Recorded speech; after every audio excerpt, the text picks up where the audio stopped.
Shalom, salam sejahtera, sahabat jalan yang lurus. Selamat berjumpa kembali di channel ini. Saya berharap dan selalu berdoa semoga sahabat semua tetap dalam keadaan baik, dalam keadaan sehat, dan pastinya tetap di dalam perlindungan Tuhan. Saya juga mengucapkan banyak terima kasih kepada semua sahabat yang selalu setia untuk meluangkan waktu menonton video-video di channel ini dan juga terus mendukung perkembangan channel ini dengan mengklik tombol subscribe, like, komen, dan juga share kepada teman-teman yang lain supaya teman-teman yang lain juga boleh mendapatkan informasi seputar iman kekristenan. Kiranya Tuhan Yesus memberkati kita semua.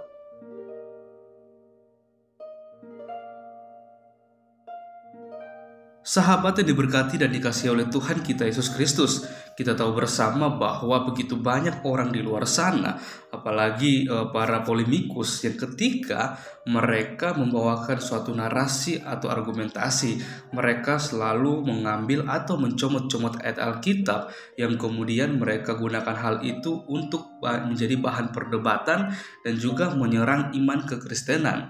Yang dimana kita bisa melihat ketika mereka belajar Alkitab atau membaca Alkitab bukan bertujuan untuk mencari kebenaran di dalamnya, melainkan mereka berusaha mencari kesalahan di dalam Alkitab dan kemudian mereka tafsirkan ayat tersebut dengan pemikiran mereka sendiri, dengan sesuka hati mereka sendiri, dan kemudian mereka jadikan hal itu untuk menyerang iman kekristenan. Dan sama halnya yang terjadi baru-baru ini, di mana kita melihat Uniriva, dia dengan lancang, dengan percaya diri, dia menghujat Yesus Kristus, yang dimana kita akan melihat apa yang dia katakan dan disampaikan dan apa isi hujatan tersebut.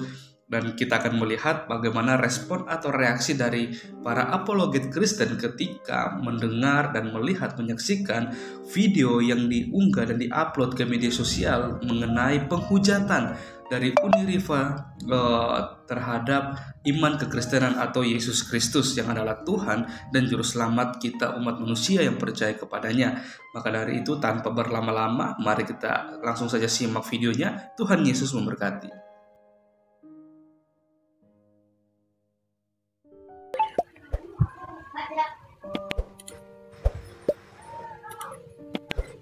I'm gonna love you.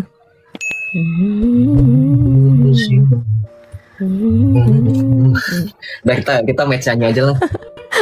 Kita saying goodbye. Bentar.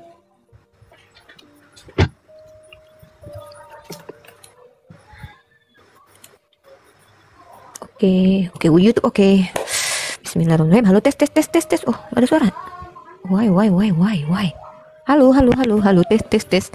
Aduh, what's going on? Ada apakah gerak? Oh, salah ini ternyata. Halo, tes. Halo, tes. Oh, ini kecil ternyata. Halo, tes. Oke, ini prolog. Kamu relay di YouTube? Ini mau prolog di YouTube. Oke. Ya udah, silakan. Bentar ya. 1 2 3. Bentar. Apa dulu yang mau siapin nih? Oke, ini dulu. 1 2 3. Assalamualaikum warahmatullahi wabarakatuh. Bismillahirrahmanirrahim. Yang ada dimanapun berada teman-teman semua, baik dari teman Muslim, Katolik, Protestan, dari Hindu, Kejawen ataupun Parmalim, siapapun Anda, selamat bergabung di diskusi lintas iman. Tap layar, jangan lupa sampai 1M ya, biar komalnya tidak rungkat teman-teman ya. Teman-teman silahkan.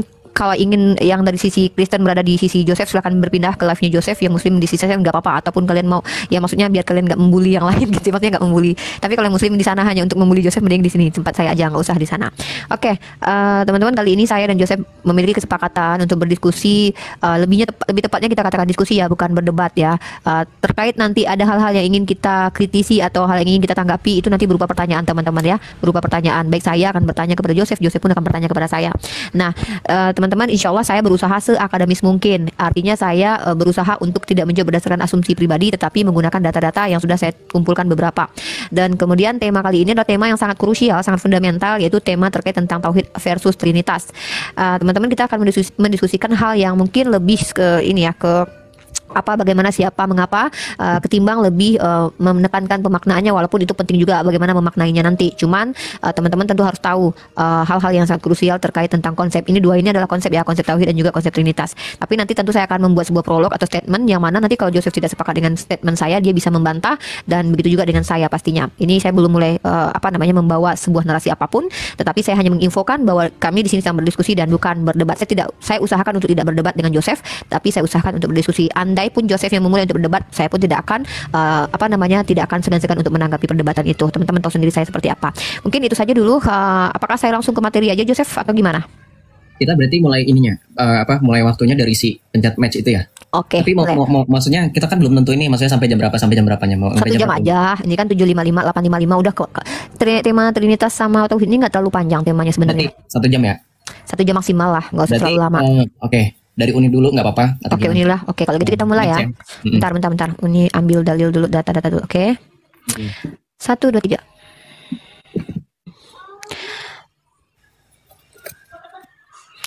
Oke, kali ini tema yang saya angkat adalah tema yang sangat krusial, tema yang sangat penting, fundamental, dan masuk kerana usuluddin, hal-hal pokok dalam agama, hal-hal yang sangat usul dalam agama Islam, yaitu tentang tauhid. Teman-teman harus tahu, kata tauhid sendiri adalah sebuah konsep ya.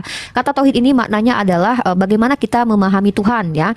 Nah, ini yang harus saya tekankan kepada teman-teman yang nonton di seberang sana, itu teman Kristen, agar tidak terjadi kesalahpahaman. Tauhid adalah istilah bagaimana cara memahami Tuhan, bukan konsep tentang Tuhan. Tuhan itu tidak terkonsep. Ya, tauhid adalah konsep bagaimana memahami Tuhan, bukan konsep tentang Tuhan. Itu dulu. Nah, karena tidak mungkin Tuhan terkonsep. Ya. Nah, tauhid itu apa sih definisinya? Oke, saya akan bawakan rujukan ya. Tauhid ini adalah sebuah konsep, dan konsepsinya mungkin akan kita temukan nanti. Apakah ada perbedaan tentang konsepsi atau cara memahami konsep ini? Konsep tauhid ini diajarkan oleh baginda Rasulullah Muhammad SAW. Nanti saya akan tunjukkan hadisnya. Nah, dasar konsep tauhid ini kita akan menemukan dalil-dalil yang sangat eksplisit di dalam Al-Qur'anul Karim. Contoh, kita akan merujuk kepada surat yang termasuk yang pendek yang bisa kita pahami teman-teman dalam surah Al-Ikhlas ya, di mana Allah mengatakan dirinya itu ahad. Yaitu dalam surah Al-Ikhlas, Qul huwallahu ahad. Kemudian, ternyata konsep tauhid bukan hanya berasal dari kata ahad, melainkan juga dari kata wahid. Karena salah satu nama Allah juga adalah Al-Wahid. Jadi Allah itu adalah Al-Ahad dan juga Al-Wahid. Nah, konsep ini bukan konsep yang susah untuk dipahami, atau memiliki banyak tafsir, atau konsep yang tidak konkret. Maksudnya bukan berarti konkret harus termaterikan ya siapa yang kita pahami itu, tetapi konsepnya itu realnya seperti itu, tidak ada tafsir lainnya. Contoh kayak, ini saya kasih contoh. Oh, Allah itu satu, tapi tidak ada seperti itu. Satu-satu dan tidak ada makna-makna ambigu lainnya. Itu yang perlu dipahami dalam ranah memahami tauhid atau konsep tauhid. Kemudian kalau kita lihat arti nama Allah Al-Ahad. Di antara nama Allah, ini saya ambil literasi, saya ambil footnote-nya saja Joseph ya. Kan ini saya sudah rangkumkan dalam satu materi. Mungkin teman-teman kalau mau melihat dalam buku Sifatullah Azza wa Jalla Al-Warida fi Kitab wa Sunnah halaman 42. Di sini menurut Al-Ahad itu definisinya adalah yang tiada sesuatu pun yang menyerupainya, sebagaimana kata Al-Baihaqi yang maha tunggal seperti kata Ibnu Atsir. Nah, kemudian selanjutnya, jadi makna Al-Ahad adalah yang tiada tandingan baginya dan tiada sekutu baginya dalam hal uluhiyah dan juga rububiyah. Nah, begitu juga dengan sifatnya. Nah, dia maha tunggal dalam rububiyah sehingga tidak sekutu baginya dalam kerajaannya, tidak ada yang dapat melawan dan mengalahkannya. Dia juga maha tunggal dalam zat, nama dan sifat sehingga tidak ada sesuatu pun yang menyerupainya. Nah, kemudian dia juga maha tunggal dalam hal uluhiyah dan tiada satu pun yang berhak diibadahi selain dia. Tidak ada yang berhak mendapatkan ibadah kecuali Allah Subhanahu wa taala. Ini ada saya kutip dalam Ma'rijul Qabul jilid pertama di halaman 136. Nah, kemudian saya langsung ke sumber primer ya. Tadi Al-Qur'an sumber primer dasar dari konsep tauhid. Sekarang kita masuk ke pengajarannya. Siapakah yang mengajarkan tauhid? Saya masuk ke Bentar ya. Oke, mungkin nanti saya kasih dulu biar saya lihatkan ke publik. Waktu saya sudah mau habis teman-teman ya. Pertama, tauhid adalah konsep bagaimana cara memahami Tuhan, bukan tentang Tuhan. Oke. Yang kedua, konsep ini dasarnya eksplisit ayatnya di Al-Qur'an, berasal dari kata ahad dan juga al-wahid. Tidak mungkin ada tertulis dalam Al-Quran Allah itu tauhid. Kalau Allah tauhid berarti Allah terkonsep. Ya. Nah kemudian apalagi yang mengajarkan konsep ini siapa? Baginda Rasulullah Muhammad SAW dari lisannya langsung mengatakan kata tauhid itu. Nanti saya akan kasih dalilnya. After this ada 2 dalil yang saya temukan teman-teman. Nah kemudian apalagi ya? Memahaminya seperti apa? Nanti akan saya elaborasi di sesi saya selanjutnya. Saya akan memberikan sudut pandang dari Ahlus Sunnah wal Jamaah dan juga manhaj salaf terkait tentang memahami konsep tauhid di dalam Islam ini. Kurang lebih seperti itu Joseph. Terima kasih. Oke, baik. Bentar ya, Umi. Oke, silakan di invite rematch ya berarti. Selesaikan dulu ininya. Oh ini nih tanding ulang. Oh, ada udah ya, mulai ya. Iya. Oke, mulai. Oke. Ya, Bismillah wal ibn warahil kudus alilahi wahid. Ya, sebenarnya dalam diskusi kali ini memang tidak ada keseriusan dalam artian kita mengambil sikap tendensius ya, maka kita akan mulai dari penjelasan mengenai Allah Tritunggal. Seringkali teman-teman dari Islam itu selalu menyatakan Tritunggal itu adalah Allah yang tiga. Padahal Tritunggal itu sebenarnya sudah dikatakan oleh Santo Agustinus bahwa Tritunggal adalah suatu konsep, bukan memahami Tuhan itu seperti apa, tetapi bagaimana Allah. Makanya Santo Agustinus itu mengatakan di dalam suatu yang dikutip juga dalam Katekismus Gereja Katolik nomor 230 bahwa kalau engkau memahaminya, ya bukan lagi Allah. Maka Tritunggal ini adalah konsep kebagaimanaan Allah dalam kapasitas maksimal dalam manusia. Oke, dalam kekristenan konsep Tritunggal ini bukan baru ada pada saat kekristenan didirikan atau bahkan seperti tuduhan-tuduhan dari oknum-oknum yang mengatasnamakan dia adalah mu'alaf ya, yang mengatakan Tritunggal baru ada pada saat Konsili Nikea. Sebenarnya tidak. Tritunggal itu ada bahkan dalam Perjanjian Lama dan Perjanjian Baru. Mungkin nanti kita akan ke ranah situ ketika sudah menyelesaikan prolog atau mungkin pembukaan ya, buat statement clear ini aja. Nah, kalau kita melihat dalam hakikat Allah Tritunggal Maha Kudus ini berbicara tentang Allah yang esa. Kita tidak pernah menyembah Allah yang tiga. Nah, hanya kita ambil dalam suatu kalimat bahwa Yesus yang adalah pribadi kedua dalam Allah Tritunggal itu dikatakan aku dan Bapa adalah satu dalam hakikat. Maka kata Tritunggal yang meskipun dikeluarkan oleh Tertullianus yang dianggap oleh teman-teman Islam itu kafir, keluar dari kekristenan, tetapi konsepnya kemudian tetap komitmen, konsisten oleh bapak-bapak gereja ditekankan bahwa Allah Tritunggal, Bapa, Putra, dan Roh Kudus adalah 3 pribadi dalam satu hakikat, yang artinya una substantia tres persona diseret separati. Nah ini sebenarnya agak unik ya, karena di dalam kepercayaan teman-teman Islam sendiri juga ada semacam kata-kata tri ini, meskipun memang berbeda. Trinitas ini adalah tiga dalam kesatuan, sementara dalam Islam itu ada namanya trilogi tauhid atau tri tauhid. Yang tadi Uni sempat katakan itu ada uluhiyah, rububiyah, dan sebenarnya ada satu lagi asma wa sifat ya. Itu adalah tri tauhid dan Tritunggal. Nah sebenarnya kalau kita memahami kata-kata Tritunggal ini ada di dalam bagaimana Yohanes itu menuliskan dalam Injilnya, Yohanes 1 ayat 1, pada mulanya adalah firman, firman itu bersama-sama dengan Allah, dan firman itu adalah Allah.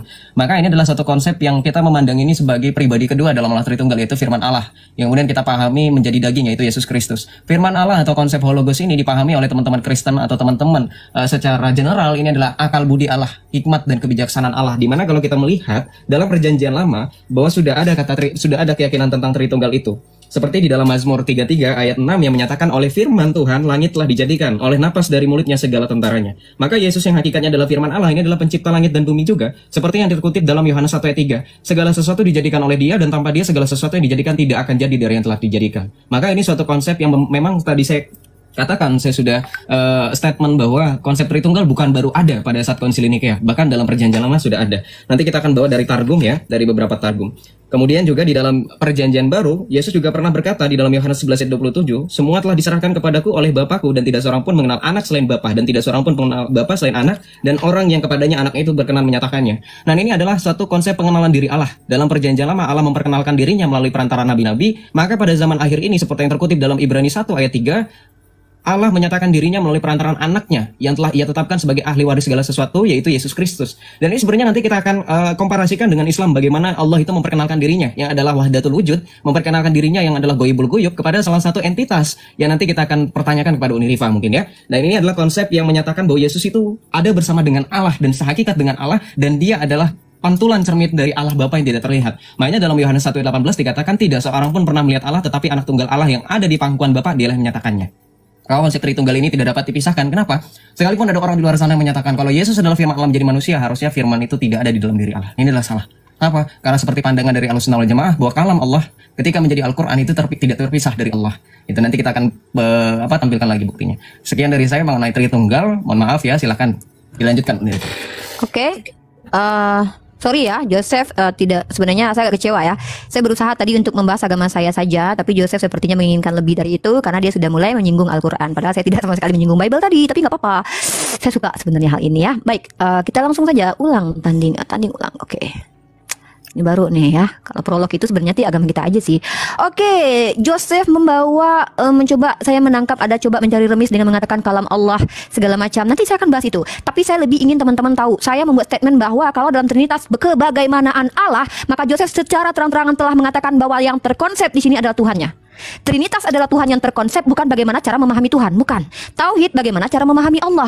Tauhid uluhiyah, tauhid rububiyah, tidak ada yang mengatakan bahwa uluhiyah adalah rububiyah dan sifat itu adalah satu pribadi, tiga pribadi yang berbeda, sementara mereka sama-sama Allah. Inilah kenapa bahasa Indonesia itu harus dipahami secara benar. Kalau sifat Allah, katakan sifat Allah, jangan katakan sifat Allah adalah Allah. Ujung-ujungnya nanti apa? Idung rifa adalah rifa. Jangan katakan seperti itu. Umat Islam itu secara dalil sangat-sangat eksplisit. Mari kita bahas tentang kalam Allah nanti kita akan bahas di situ ya. Nah, kalau menurut Joseph bahwasanya ajaran perjanjian lama sudah ada konsep tauhid, orang yang paling pertama sekali yang memahaminya itu adalah Bani Israel. Konsep Trinitas sendiri saya menemukan sebuah data teman-teman ya, ini data yang harus saya tunjukkan dari Katolisitas sendiri.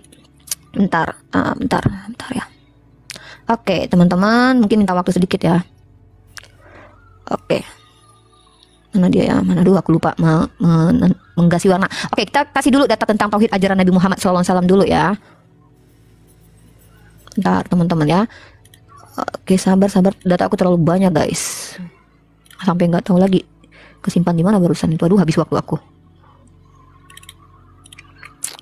Oke, galeri SS mana tadi SS-nya? Nah ini dia. Oke, ini ya. Jadi kata tauhid itu adalah pengajaran dari Nabi Muhammad SAW, bukan sesuatu yang ada muncul di abad ketiga ya guys, tapi diklaim ada di perjanjian lama, padahal secara eksplisit tidak ada ya. Mari kita bahas ini. Nabi Muhammad di sini mengumumkan ya.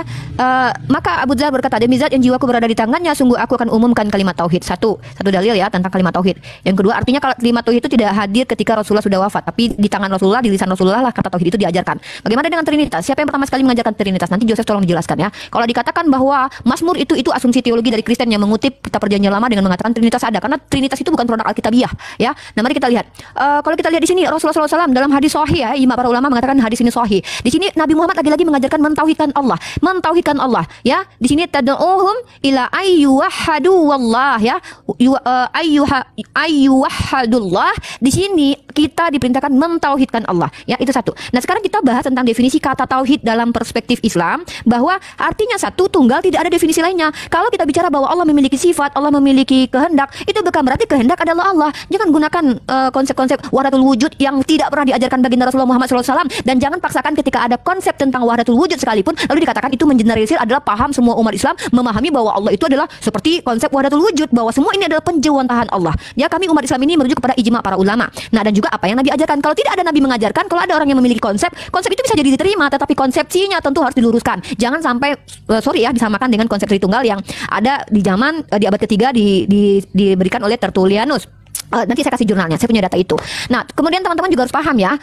Penekanan saya di sini adalah saya mencoba menjelaskan apakah tauhid ini adalah ajaran yang dari Nabi Muhammad. Siapa yang membawa ajaran ini? Saya buktikan bahwa ini baginda Rasulullah dalam sahih, dalam kitab Imam Bukhari ya, bahwa di sini dinyatakan bahwa tauhid itu sudah diajarkan Nabi Muhammad. Sementara Yesus pernah tidak mengajarkan Tritunggal. Itu kita merujuk dulu, benar nggak ajaran ini pondasinya berasal dari sumber ring satu kita? Kalau kami umat Islam bisa tunjukkan, saya tunjukkan 3 dalil tentang Rasulullah mengajarkan tauhid itu ya, bukan sesuatu yang diada-adakan 300 tahun setelah Rasulullah wafat kemudian.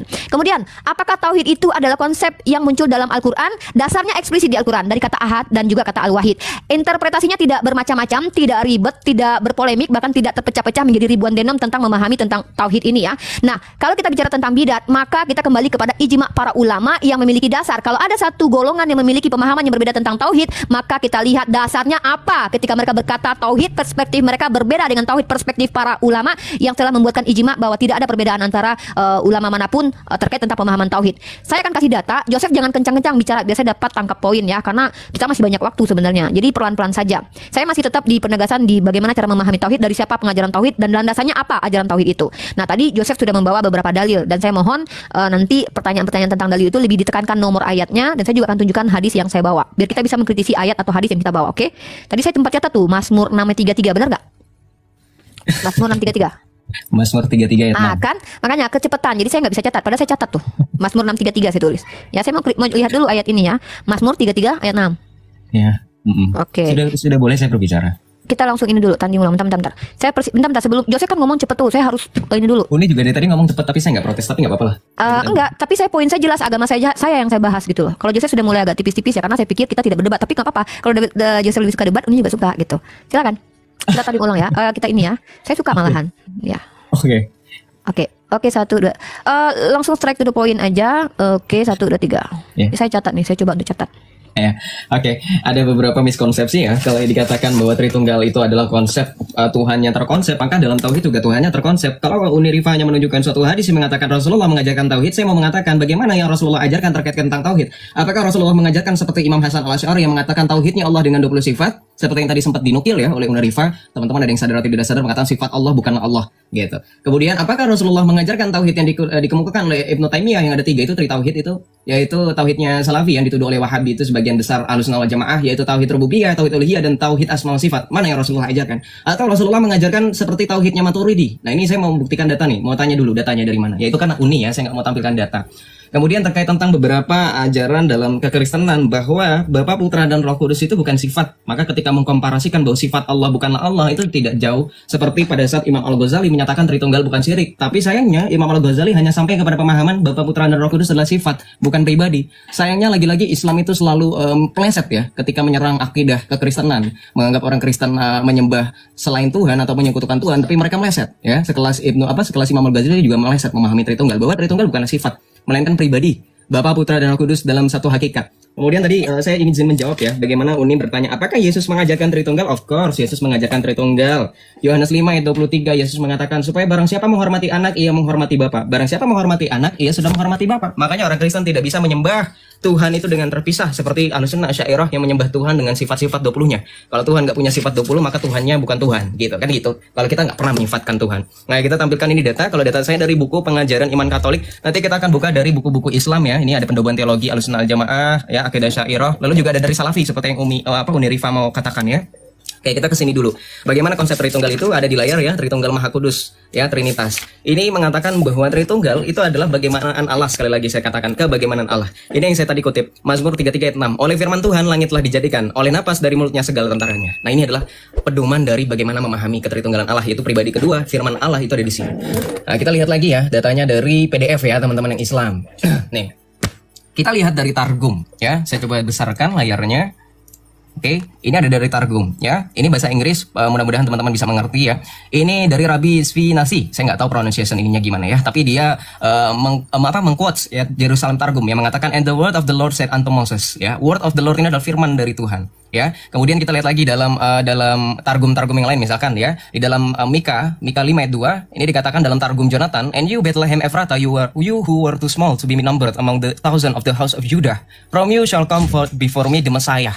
Nah, ini adalah targum dari Jonathan. Kemudian dalam targum Neofiti yang pertama dalam kejadian pasal 1 dikatakan from the beginning by means of the firstborn son, ya, firstborn son. Ini artinya firman yang keluar dari dalam diri Allah. Apakah ada kesinambungan dalam perjanjian baru? Ada. Kita lihat di sini. Ya, dari buku yang saya juga katakan di sini ada dalam nih ya. Nih. Mana ini? Ya, 8842 ya. Kata Yesus kepada mereka, jikalau Allah adalah Bapamu, kamu akan mengasihi aku sebab aku keluar dan datang dari Allah. Dan aku datang bukan atas kehendakku sendiri, melainkan Dialah yang mengutus aku. Clear? Ya, Targum Neofiti mengatakan the firstborn son. Ini mengatakan Yesus mengatakan dia datang dan keluar dari Allah. Makanya dalam pengakuan iman rasuli kami dikatakan bahwa Yesus firman Allah itu dilahirkan oleh Bapa sebelum segala abad. Nah, kata dilahirkan itu menekankan bahwa firman itu berasal dari diri Allah, bukan berarti Allahnya ngelahirin seperti wanita gitu ya. Kemudian tadi Allah sifat dan kehendak. Saya mau nanya, kehendak Allah bukanlah Allah itu pemahaman dari mana, Uni? Saya minta itu kehendak Allah bukanlah Allah, ini pemahaman dari ulama mana? Saya mau tanya. Oke, tanding. Oke, di sini teman-teman ya. Ini saya ambil dari jurnal ini teman-teman ya. Dari Sekolah Tinggi Teologia, Jeffrey. Jose kalau tidak menerima ini nggak apa-apa ya. Saya tidak masalah, tapi coba kita bawa perspektif ini. Istilah Tritunggal memang tidak pernah muncul dalam Alkitab. Istilah ini pertama kali dipakai oleh Tertullianus tahun 166 sampai 220 Masehi pada abad ketiga sepanjang sejarah gereja. Nah, kemudian kebenaran ini terus dipersoalkan Tidak hanya pada abad permulaan kebenaran ini telah mendapat tantangan. Di zaman sekarang pun banyak ajaran sesat menentang kebenaran ini, ya. Sampai ini masalah mereka ya, intern mereka. Kita tidak bahas intern mereka. Lalu Joseph tadi membahas tentang pertanyaannya, dari mana Uni mengatakan bahwa sifat Allah bukan Allah? Joseph, kalau sifat Allah adalah Allah, buat apa kata-kata sifat itu ada? Ini nggak usah pakai dalil Al-Quran. Kenapa? Ini bahasa Indonesia, Joseph. Ini bahasa Indonesia. Sifat adalah sifat, makanya jangan mudah mempelintir bahasa. Ketika bagian tubuh adalah tubuh, apakah tangan adalah rifa? Ketika tangan rifa, ketika bagian dari tubuh rifa adalah rifa, apakah tangan adalah rifa? Joseph, ini bahasa Indonesia. Makanya kesulitan saya diskusi dengan teman-teman Kristen adalah mereka sulit untuk memahami secara hakikat apa itu sifat Allah dan apa itu Allah. Allah memiliki sifat, sementara sifat Allah bukan Allah. Karena sifat Allah ya sifat Allah gitu loh. Sifat Allah itu berkata-kata. Apakah berkata-kata adalah Allah? Ini kan lucu ini teman-teman kita. Apakah mengasihi adalah Allah? Mengasihi adalah sifat. Jadi tolong jangan diperkodok bahasa Indonesia deh ya. Minta dalil lagi di Al-Quran itu bahasa Indonesia coy ya. Astagfirullah, masa saya harus jadi guru PAUD ngajarin Joseph, kan nggak mungkin dong. Ya itu satu. Yang kedua, Trinitas. Saya bertanya kepada Joseph di Perjanjian Lama, lalu Anda mengatakan bahwa ada rabi kok yang mengatakan bahwa segala sesuatu itu yang keluar dari Allah. Bukankah di kitab Anda tertulis segala sesuatu memang dari Tuhan? Emang dari Lucifer apa? Segala sesuatu memang dari Tuhan. Bahkan saya bisa menunjukkan nanti. Saya dulu tentang dilahirkan. Bumi itu dalam kitab Mazmur juga dilahirkan. Nih nanti dalilnya saya kasih ya teman-teman ya. Duh, Pak aku ayat berapa? Oke, utang nanti aku bentar lagi ya sesi kedua. Ini karena aku nggak sampai ke situ sebenarnya tadi. Nih dilahirkan ya, karena dia bawa dilahirkan. Nah, jadi dilahirkan itu juga diberikan kepada ke bumi gitu. Apakah bumi adalah diperanakan Tuhan lalu jadi Tuhan gitu kan? Istilah-istilah seperti kayak anak Allah. Nah, maksud di sini ketika kalian memahami konsep Tritunggal ini, tolong tunjukkan siapa yang mengajarkan pertama sekali. Itu poin saya. Ring satunya ada nggak ngajarin tentang Tritunggal ini? Saya tunjukin Nabi Muhammad mengajarkan tauhid. Tentang konsep ini Nabi Muhammad telah ajarkan konsepsinya nanti, maka kami merujuk kepada jumhur ulama yang tidak bersalahan tentang konsep tauhid. Coba tunjukin di mana orang-orang yang berbeda pandangan yang krusial tentang tauhid. Saya kasih data lagi nih ya. Nih saya kasih dari data NU dah. Nah, NU nih. Mana nih? Aduh. Ini ya, nah, ini nih. Ingat ya teman-teman ya, Joseph mengatakan bahwa tauhid itu tentang konsep tentang Allah, bukan, tapi tentang bagaimana memahami Allah, bagaimana kita mentuhankan Tuhan kita, ya, mentauhidkan Allah ya. Makanya tauhid rububiyah itu kita tidak menyatakan bahwa Allah itu entitas yang ada lain rububiyahnya secara zatnya itu ada yang lain yang sama dengan dia, tidak mempersekutukannya. Dan uluhiyah itu kita tidak mempersekutukan penyembahan kepada dia. Jadi bukan tentang Allah. Kalau Joseph terang-terangan mengatakan Trinitas itu adalah kebagaimanaan Allah, Allah Bapa, Allah Putra, Allah Roh Kudus itu adalah Trinitas karena satu kealahan tapi tiga pribadi. Itu Tuhannya yang terkonsep. Nah, tauhid bukan Tuhan yang terkonsep, tapi bagaimana cara memahami Tuhan yang diajarkan dalam Al-Quran. Allah perintahkan. Nah ini ini NU ya, NU online. Aduh saya lupa lagi untuk ini. Pada artikel sebelumnya berjudul agenda di balik pembagian tiga macam tauhid ala Ibnu Taimiyah. Penulis telah memaparkan apa dan bagaimana dimaksud dengan ketiga pembagian ini sehingga tak perlu diulang di sini. Kali ini penulis akan mengkaji masalah pembedaan tegas. Mana ini? Meskipun secara bahasa ini sorry Joseph ya. Harusnya kita bisa pause nih karena Uni lupa ngasih centang yang penting poin pentingnya. Nah, jadi ini ya. Nah, rububiyah ya, kita bahas yang rububiyah dulu. Nah, ini nih dalilnya nih ya, bentar. Ini dalam Ibnu Jarir At-Tabari, tafsir At-Tabari ya. Orang Arab jahiliyah mengakui keesaan Allah, tetapi mereka menyekutukannya dalam hal ibadah. Ini bukan tentang Allah, hal ibadah, uluhiyah, penyembahan kepada Allah. Bukan. Nah, bukan berarti Allah terkonsep menjadi menjadi sebuah konsep. Tidak ada seperti itu ya. Bahwa bagaimana cara kami memahami Allah, mentuhankan Allah, menyembah kepada Allah itu yang terkonsep. Itu satu poin saya. Bentar. Apalagi ya si Joseph bilang tadi ya. Ya di dalam kitab Perjanjian Lama tadi ya teman-teman. Berarti aku mau nunjukin bahwa di dalam kitab Mazmur bumi juga diperanakan teman-teman. Saya nggak tahu kalau Joseph mau mengatakan bumi juga adalah anak Tuhan ya. Oke. Oh iya habis waktunya ya. Ntar aku catat deh Joseph. Kebanyakan sih Joseph sih ya poinnya nggak ini, jadi aku nyatat ini. Nah, soalnya aku tuh mau sistematis tadinya. Siapa ring satu yang ngajarin. Kemudian saya udah tunjukin tuh ya tertulian di abad kesekian. Ntar. Jadi Joseph tadi Perjanjian Lama tentang segala sesuatu. Bentar dicatat dulu. Segala sesuatu dari Allah.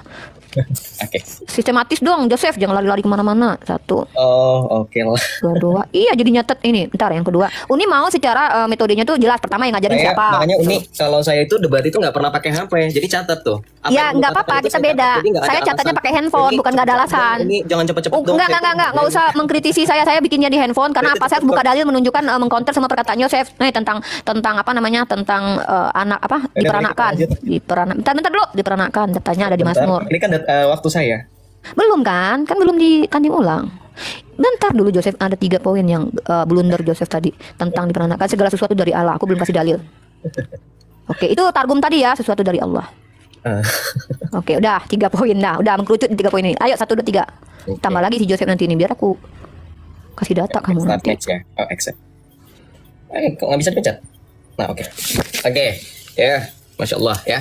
Alhamdulillahirrabbilalamin, jazakumullah khairan katsir, ya. Kalau ini tadi mengatakan NU online itu sebagai sumbernya, maka kita lihat di sini apa yang ditampilkan NU online. Ini sebenarnya kan tadi teman-teman sempat melihat apa yang dikatakan oleh NU online di sini, ya kan? Tadi sempat teman-teman lihat ada boldnya, ada tulisan boldnya. Ini makanya saya penasaran, ya. Tulisan boldnya di sini agenda dibalik pembagian 3 macam tauhid ala Ibnu Taimiyah. Wah, sebenarnya kalau ini pakai data ini Uni bunuh diri nih. Kenapa? Di sini dikatakan. Kita baca set ini, nggak usah ini penjelasan Uni tadi. Set. Nah, di sini jelas, ya. Yang menjadi objek sesungguhnya dari pembagian tauhid ini tak sesederhana itu, tetapi ada agenda tersembunyi di balik klasifikasi ini, yakni yang pertama, mengklaim bahwa mayoritas manusia bahkan seluruhnya sudah mengakui bahwa Allah adalah satu-satunya pencipta dan pengurus alam semesta, dan ini ditentang oleh Ahlussunnah wal Jamaah. Kemudian yang kedua, menuduh bahwa mayoritas ulama ahli kalam dan tasawuf, bahkan mayoritas kaum muslimin masih belum tauhid, dalam arti mereka masih belum menyerukan untuk menyembah Allah saja. Mereka dituduh masih dalam level yang sama dengan kaum musyrik di seluruh dunia sebab mengabaikan apa yang mereka sebut sebagai tauhid uluhiyah yang menjadi misi para rasul. Yang ketiga, mempropagandakan bahwa lawan-lawan Ibnu Taimiyah dan para pengikutnya belumlah mengimani seluruh nama dan sifat-sifat Allah sebagaimana termaktub dalam Al-Quran dan hadis. Jadi intinya ketika Uni bawa data ini, NU online loh Uni, NU online itu aswaja. Hati-hati, dia justru mengkritisi pandangan dari tauhidnya Wahabi, tauhidnya Salafi. Ya, tri tauhid ini dikritik justru di sini. Ya, makanya bersyukurlah tadi Uni jujur, ya. Lalu kemudian yang berikutnya, ya, kemudian yang berikutnya ada beberapa poin yang Uni itu sempat jelasan, itu kan saya catat di sini bahwa Uni itu mengatakan, ya, kehendak Allah bukanlah kehendak Allah bukanlah Allah. Ini yang saya catat dari tadi. Nah, ini yang mau saya tanyakan, ini dalilnya bukan sifat Allah. Sebenarnya sifat Allah saya udah paham lah. Uni itu berpegang pada ajaran Salafi. Yang saya tanya itu kehendak Allah bukanlah Allah. Ini dalilnya di mana? Kalau kita lihat secara Imam Hasan Al-Asy'ari menyatakan di dalam kitab Al-Ibanah bahwa kehendak Allah ya adalah Allah. Iradahnya Allah adalah Allah, bagian dari diri Allah. Kalau misalkan ada Uni yang mengatakan kehendak Allah bukanlah Allah, saya minta itu dalilnya. Jadi itu yang saya pertanyakan. Kemudian yang kedua, permasalahannya tadi Uni berkata, mana ring 1 mengajarkan Tritunggal? Ring 1 itu kita sebut Yesus Kristus, ya, dan para rasul. Nah, ini sebenarnya sudah sering, ya. Ini adalah ayat andalan bagi teman-teman Kristen ketika mempelajari mengenai amanat agung dan juga ketritunggalan Allah. Di sini dikatakan di dalam Matius 28 ayat 19 sampai 20. Ini perikopnya pengutusan murid-murid, kita baca. Karena itu pergilah, jadikanlah semua bangsa murid-muridku dan baptislah mereka dalam nama Bapa dan Anak dan Roh Kudus. Jadi di sini udah jelas Tritunggalan itu yaitu Bapa dan Putra dan Roh Kudus. Lalu kemudian tadi Uni mempermasalahkan, ya, istilah Tritunggal itu nggak ada di Alkitab. Loh, nggak usah Uni ngomong dari awal, saya udah bilang kok ketika prolog saya bilang memang Tritunggal istilahnya tidak ada di dalam Alkitab. Meskipun dinyatakan oleh Tertullianus, bukan berarti ajaran tersebut dikonsepkan oleh Tertullianus. Tertullianus hanya menggunakan istilah. Sama seperti Rasulullah yang tadi Uni belum jawab nih pertanyaannya. Rasulullah mengatakan dia mewartakan tauhid versi mana yang diajarkan oleh Rasulullah? Apakah tauhidnya orang Salafi Wahabi, ya, tauhid uluhiyah, tauhid rububiyah, tauhid asma wa sifat, ataukah tauhidnya versi Ahlussunnah wal Jamaah yang menyatakan Allah yang satu zat dengan 20 sifat, atau tauhid versi lain? Itu yang belum dijawab sama Uni dari tadi, ya. Jadi kalau misalkan kita lihat lagi, sebenarnya ada lagi nggak ayat-ayatnya di dalam Injil bahwa Yesus itu mengajarkan tentang Tritunggal? Ya, sekali lagi kalau masalah istilah itu nggak bakalan ada mengatakan aku mengajarkan Tritunggal, enggak. Tetapi tentang bagaimana Tritunggal itu bisa. Makanya tadi saya sempat menjawab dengan Yohanes 5 ayat 23. Di sini dikatakan apa? Supaya semua orang menghormati anak sama seperti mereka menghormati Bapa. Siapa yang tidak menghormati anak, ia juga tidak menghormati Bapa yang mengutus dia. Artinya apa? Ketika kita menyembah, menghormati Yesus yang adalah firman yang keluar dari Bapa, maka otomatis kita menyembah Sang Bapa karena mereka dalam satu hakikat. Sama seperti analoginya. Ketika Anda mencintai seseorang, otomatis yang Anda cintai adalah tubuh dan jiwa dan raga. Makanya kalau Uni mungkin, ya, kalau saya pacaran dulu gombalin pacar saya itu dengan mengatakan saya menyayangi kamu dengan jiwa dan raga. Kenapa? Karena itu dalam satu hakikat. Sama dalam Tritunggal ini. Sang Firman dan Bapa dalam satu hakikat, makanya mereka tidak terpisahkan. Nah, lagi, ya, kita ambil lagi dalam Yohanes 8 ayat 42. Di sini dikatakan oleh Tuhan Yesus nih. Jikalau Allah adalah Bapamu, kamu akan mengasihi aku, sebab aku datang dari Allah, ya. Yesus itu berasal dari Allah. Dia adalah firman yang keluar dari Bapa. Nah, oke. Ya, jadi kalau misalkan ada pertanyaan-pertanyaan seputar tentang kekristenan, saya coba menjawab semampu saya berdasarkan dalil dan juga data. Yang saya pertanyakan itu tadi ada beberapa pertanyaan yang di sesi pertama belum terjawab, sesi kedua belum terjawab juga. Mudah-mudahan sesi ketiga menjawab oleh Uni. Thank you. Silakan dilanjut.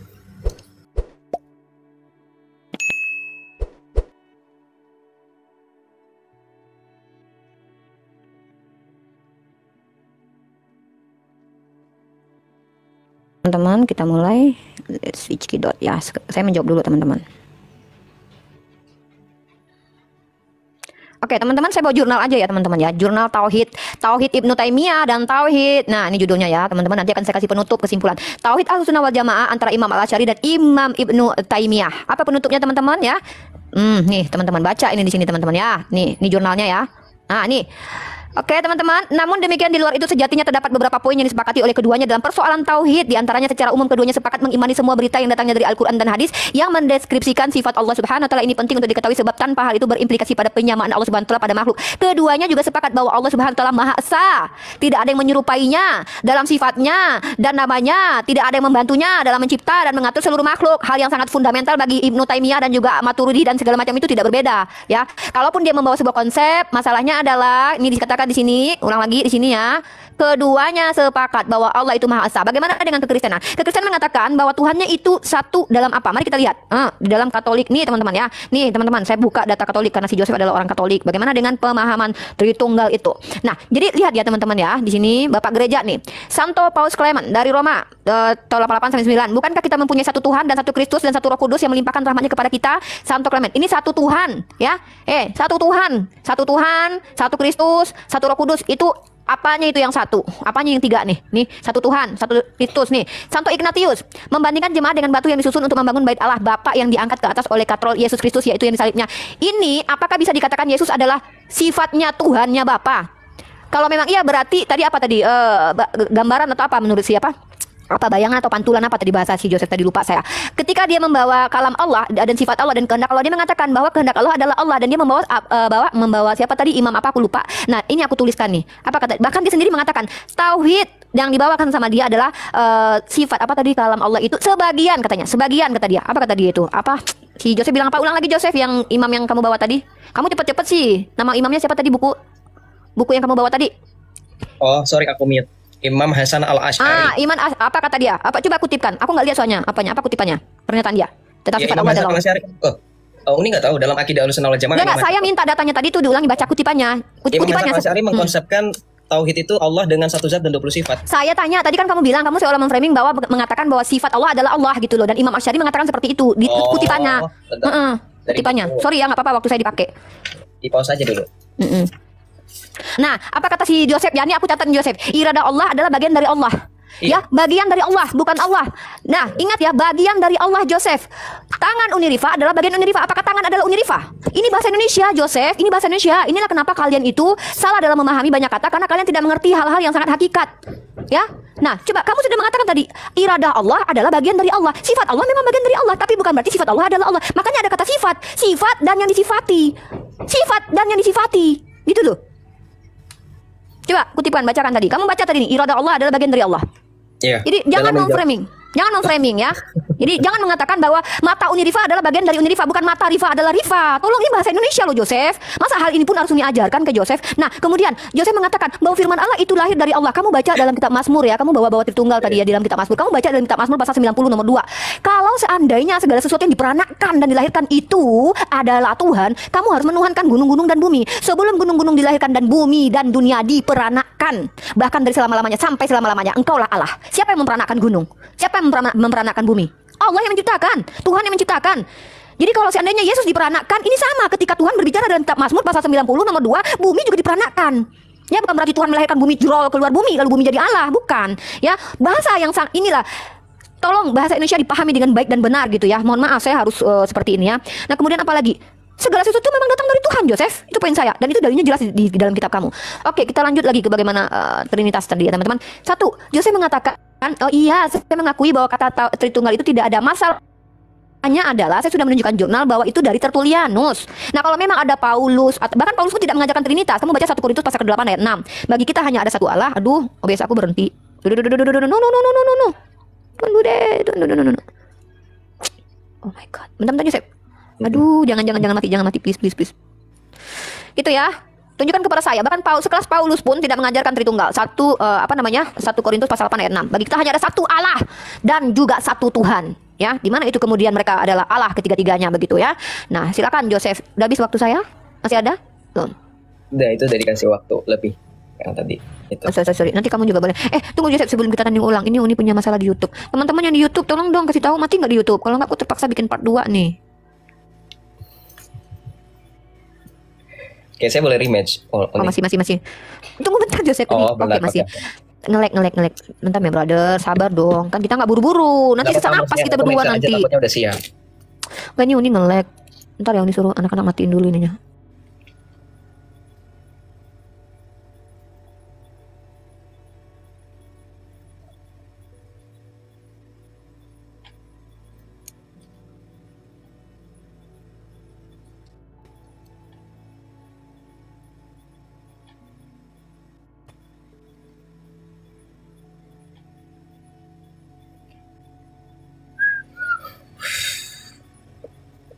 Nggak ada suara Uni di aku. Nggak ada. Cuman saya ngebaca mulutnya Uni aja. Halo, tes. Udah. Oke, tunggu. Teman-temannya di YouTube, sorry, ini ada problem di YouTube aku. Aku mau close dulu dan tidak akan aku matikan. Teman-teman izin sebentar. Aku memulai untuk mengambil data dari TikTok. Ini nih kalau live ini begini permasalahannya, harusnya tadi aku record. Sorry. Sorry Joseph ya, nggak apa-apa dong, kan kita nggak dikejar hantu juga.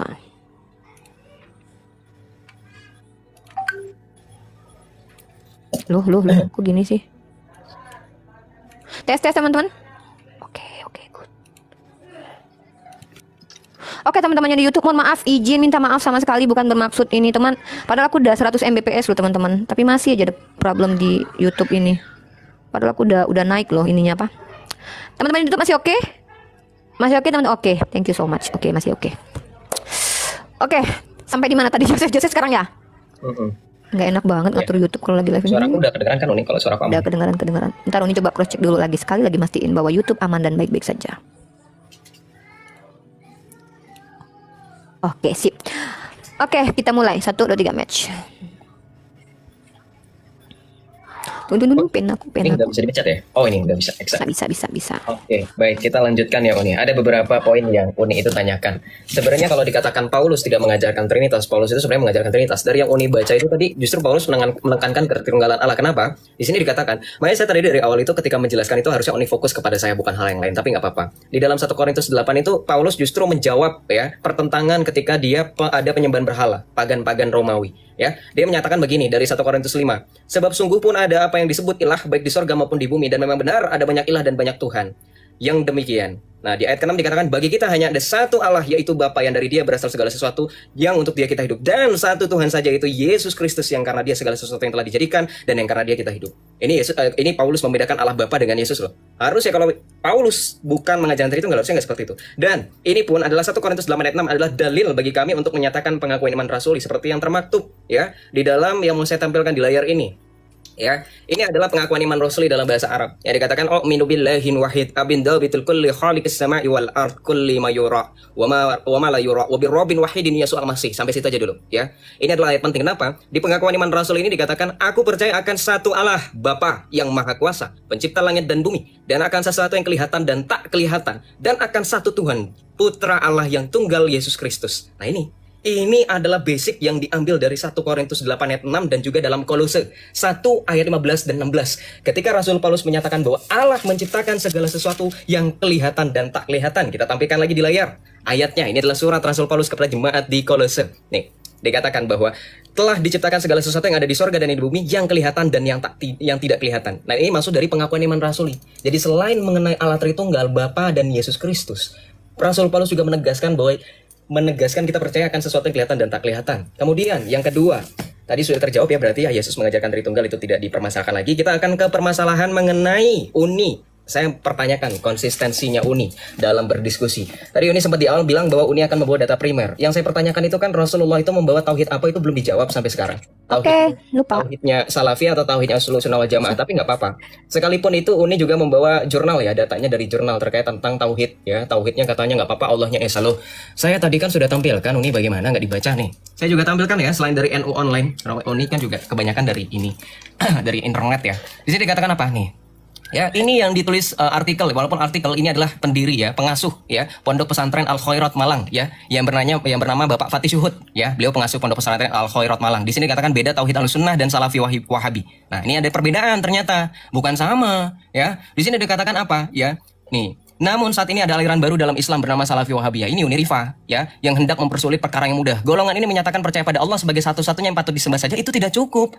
Jadi ketika Uni mengklaim bahwa menyembah Allah itu cukup, percaya kepada Allah itu cukup, enggak. Justru Ibnu Taimiyah pendiri mazhab Salafi menyatakan dalam Risalatus Ahli Sufah, tauhid rububiyah saja tidak cukup dan tidak menghilangkan kekufuran. Jadi ini dikonsepkan Anda tidak hanya menyembah Allah, percaya Allah saja. Loh, ini mirip dalam Yakobus 2 ayat 19.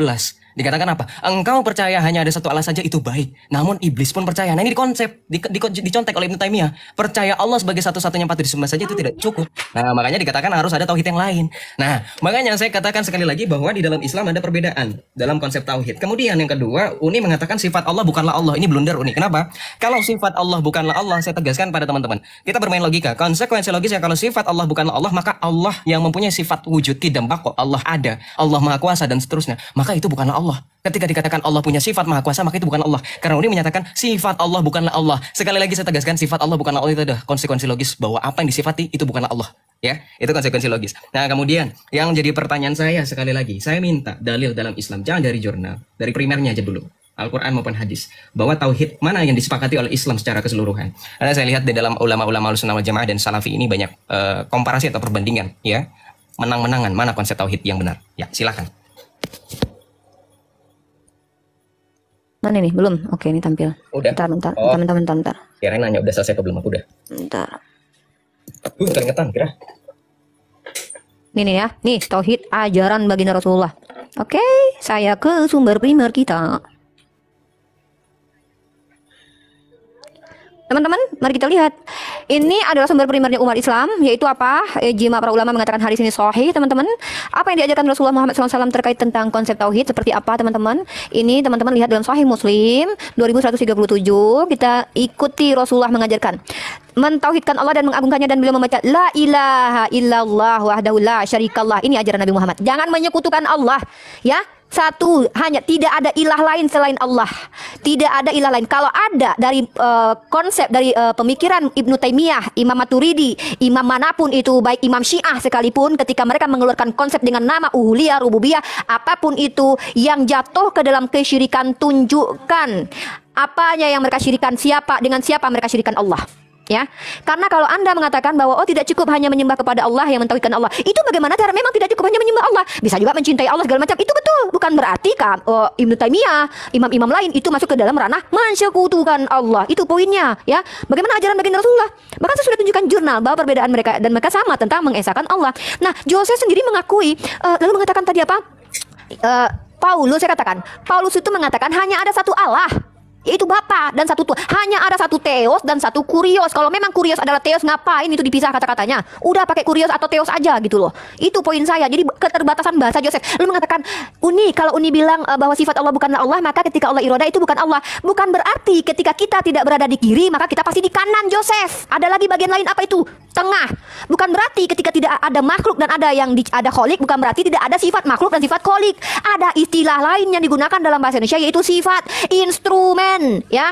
Kalau kita bicara tentang sifat Allah, bukan Allah, tapi apa? Cukup dengan kata-kata sifat Allah. Kenapa tidak puas dengan kata sifat Allah? Sifat rifa adalah rifa. Manis adalah rifa memang. Oh, sifat rifa ini orangnya adalah marah. Apakah marah adalah rifa? Tidak semua yang marah adalah rifa. Bagaimana Joseph memahami bahasa Indonesia ini, memaksakan mencoba mencari remis, seolah-olah kami dipaksa harus seperti Joseph yang firman adalah Allah, menggunakan konsep berpikirnya orang-orang Yunani dengan kemudian membawa wahdatul wujud, yang bahkan Rasulullah jelas eksplisit mengajarkan bagaimana cara bertauhid kepada Allah. La ilaha illallah. La ilaha illallah. Tiada ilah selain Allah. Bagaimana dengan Joseph? Ilahnya ada berapa? Yesus Allah ilah, Tuhan. Bapa juga ilah, Roh Kudus juga ilah. Apakah Yesus bagian dari Allah Bapa? Oke, tapi satu pribadi Yesus, satu pribadi Bapa. Mereka adalah pribadi yang memiliki sifat berbeda. Contoh, Yesus memiliki sifat kemanusiaan. Bapa punya sifat kemanusiaan tidak? Tidak. Mereka dua entitas yang berbeda, makanya disebut dengan Trinitas, tiga pribadi dengan satu hakikat. Apa hakikatnya? Allah. Konsekuensinya adalah sebenarnya kalian jatuh dalam ranah politis yang tidak kalian terima. Itu kenapa nalar kalian tidak menerima Tuhan itu banyak, makanya muncul konsep Trinitas ini untuk seolah-olah membaurkan bahwa kami ini bukan politis loh, Tuhan kami nggak banyak loh. Itu cuma satu. Satunya apa? Hakikat, tapi pribadinya beda. Pertanyaan saya, apakah pribadi dan kepribadiannya sama? Kalau memang kepribadiannya pun sama, ingat loh ya, entitas ini sudah memiliki pribadi dan kepribadian nih, sudah ada sifat yang melekat pada si pribadi ini. Yesus punya sifat kemanusiaan dan sifat ketuhanan. Tuhan yang Bapa itu tidak punya sifat kemanusiaan, punya sifat keilahian saja. Apakah bisa dikatakan satu hakikat hal seperti itu, Joseph? Ini nggak perlu pakai ini bahasa Indonesia aja, ini Joseph udah nggak paham nih. Teman-teman Kristen kegagalan mereka itu memahami bahasa Indonesia. Sifat Allah adalah sifat Allah, Joseph. Jangan pernah memperkodok bahasa. Kalau memang sifat Allah adalah Allah, ngapain ada kata sifat? Tolong ya, tolong bahasa Indonesia jangan diperkodok. Ya, nah ketika ulama kami membahas tentang sifat Allah, itu adalah konsep berpikir. Ketika mereka tahu bahwa Allah Ar-Rahmanur Rahim, mereka tahu, wah dengan naluri mereka, nalar mereka, mereka punya kognitif memahami bahwa ternyata Allah punya sifat Maha Mengasihi. Apakah mengasihi adalah Allah? Oh, kalau berarti Rifa mengasihi, maka Rifa juga Allah. Oh my God, bagaimana cara memahami seperti ini ya? Dan ini yang sangat teman-teman ya, itu kenapa teman-teman sebelum kita belajar filsafat kita harus paham dulu sifat apa itu hakikat ya. Kalau kita bicara tentang instrumen, kalau kita bicara tentang zat ya, kalau kita bicara tentang entitas, teman-teman, entitasnya manusia, dia tidak akan dikatakan manusia kalau tidak including jasad, roh, jiwa, dan seluruh raganya ini. Kalau cuman jasad doang namanya mayat, kalau cuman roh doang namanya roh gentayangan. Maka manusia dikatakan manusia ketika dia including semua. Maka tidak ada istilahnya sifat Allah adalah Allah. Sifat Allah ya sifat Allah gitu loh. Kok maksa sifat Allah adalah Allah gitu, lucu gitu loh. Sifat Allah adalah sifat Allah. Kenapa nggak cukup dengan kata-kata itu? Anak kecil aja tahu. Apakah sifat ibu adalah ibu? Sifat ya sifat. Yang disifati. Oh my God, gitu aja pun susah. Apa tadi ya? Oh udah habis waktunya. Aduh saya belum menjawab ini. Theos dan Kurios by the way. Kalau memang sama ngapain itu dipakai kata berpisah Theos dan Kurios. Oke mungkin. Oke, silakan Joseph. Apa yang belum dijawab sama Uni nanti tekankan lagi ya. Karena saya belum menanggapi Joseph nih. Ada.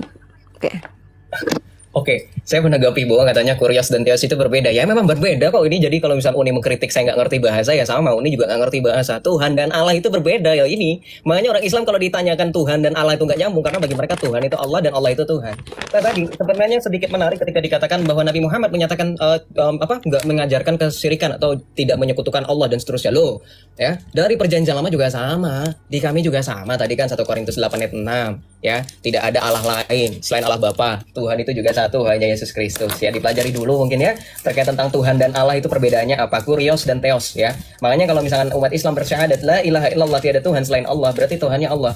Berarti mau nggak mau sharing dengan orang kafir Quraisy, Tuhannya sama Allah. Ya, kemudian kita lihat di dalam perjanjian lama yang tadi saya katakan bahwa kalau Muhammad hanya menyebutkan tauhidnya Nabi Muhammad ini, wah apa kerennya dengan Yesaya. Sayangnya Yesaya bukan nabi besar sih. Nih, Yesaya nabi besar dalam kekristenan dan Yahudi, tapi masalahnya ini 700 tahun sebelum kedatangan Yesus, ya. Sebelum kedatangan firman Allah yang menjadi manusia, sebelum kemanusiaan Yesus itu ada, dia sudah mengatakan, Yesaya 44 ayat 6. Nih, dikatakan gini, beginilah firman Tuhan, Raja dan penebus Israel, Tuhan semesta alam, akulah yang terdahulu dan akulah yang terkemudian. Tidak ada ilah selain aku.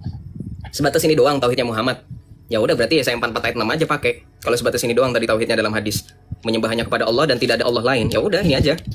Yesaya 44 ayat 6 ini sama jawabannya. Tidak ada ilah selain aku. Sama. Ya, kemudian kita lanjut lagi tadi kan. Ini agak unik ya. Kita kembali lagi.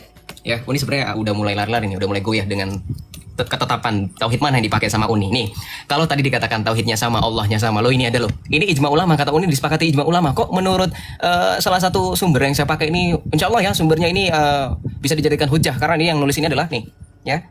Pengasuh Pondok Pesantren Al Khairat Malang. Beliau itu penulis buku, teman-teman, ya. Bukunya banyak. Ya, ini, wah. 3 jenis tauhid ala Wahabi, bid'ah, sesat. Nah, dikatakan di sini ini sama Islam loh. Nih, kita lihat di sini.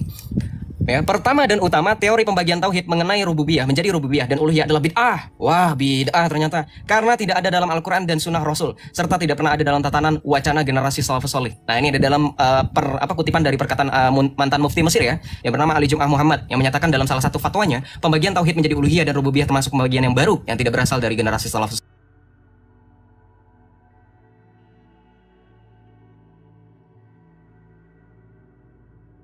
keriting. Masa iya konsep tauhidnya mau ngambil dari orang yang pernah mensauhikan hadis Allah itu berambut keriting? Kan nggak mungkin. Nah, kemudian di sini dikatakan apa? Ali Jum'ah juga menegaskan bahwa selain bid'ah dan berlawanan dengan ijma ulama, berlawanan ternyata. Kata siapa tidak berlawanan? Berlawanan. Nih, berlawanan dengan ijma ulama. Pembagian tauhid ini juga kontradiktif dengan ucapan Ibnu Taimiyah. Pendapat yang menyatakan bahwa tauhid rububiyah saja tidak cukup dalam iman. Loh, ini jadi iman tanpa perbuatan adalah mati ini. Nyontek lagi, Yakobus 2. Ya. Iman tanpa perbuatan mati, mengimani saja nggak cukup, kata Ibnu Taimiyah nih, ya, adalah ucapan ahli bid'ah yang bertentangan dengan ijma ulama yang hidup sebelum Ibnu Taimiyah. Nah, itulah ya dalam Islam itu saya bingung makanya. Kemudian ya tadi Uni bilang, tangan Uni belum tentu Uni, Joseph. Uni punya sifat marah, belum tentu marahnya itu hanya Uni loh. Uni, marah itu bukan sifat loh. Ya, marah itu bukan sifat dan lagi-lagi Uni. Ingat Uni, masya Allah, astagfirullah, sadar. Laisa kamitslihi syai'un wa huwas samiul basir. Tidak ada yang serupa dan setara dengan Allah. Masa Allah mau disamakan dengan Uni Rifa? Apa Allah punya sifat marah? Allah itu qiyamuhu binafsihi, berdiri sendiri, beda dengan makhluk. Kok mau disamakan dengan makhluk Allahnya? Belum dari ini. Ya, kok mau sifat Allah sama dengan makhluk padahal Allah itu tidak serupa dengan dan setara loh. Ini Islam, saya bingung ini, ya.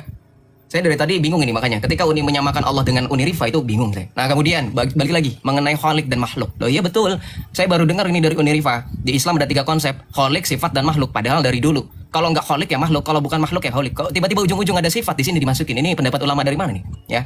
Nah mau saya tanyakan lagi, konsep tauhid dari Islam beneran nggak? Beneran nggak hanya mengesahkan Allah? Beneran nggak hanya menyembah Allah? Ya itu yang nanti mungkin boleh dijawab sama Uni ya. Silakan, waktu saya sudah habis. Saya menghormati waktu. Oke, baiklah, kita mulai. Nggak usah framing, tapi kan saya bantai dulu di sini teman-teman ya. Kesempatan saya membantai. Duh, ini nih, belum.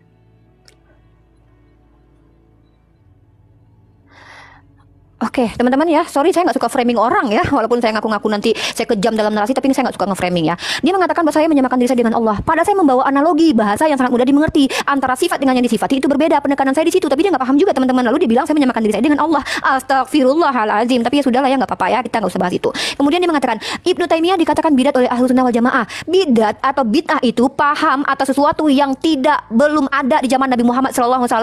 Menuliskan Al-Quran itu juga sesuatu yang baru. Jadi bukan, dan itu juga ada, makanya ada bid'ah hasanah dan juga bid'ah yang dolalah. Nah kemudian kalau kita bicara tentang bid'ah hasanah misalkannya toa misalkannya itu baru. Jadi saya tanya di mana para ulama mengklasifikasikan bahwa tauhid uluhiyah rububiyah itu masuk ke dalam ranah mensekutukan Allah.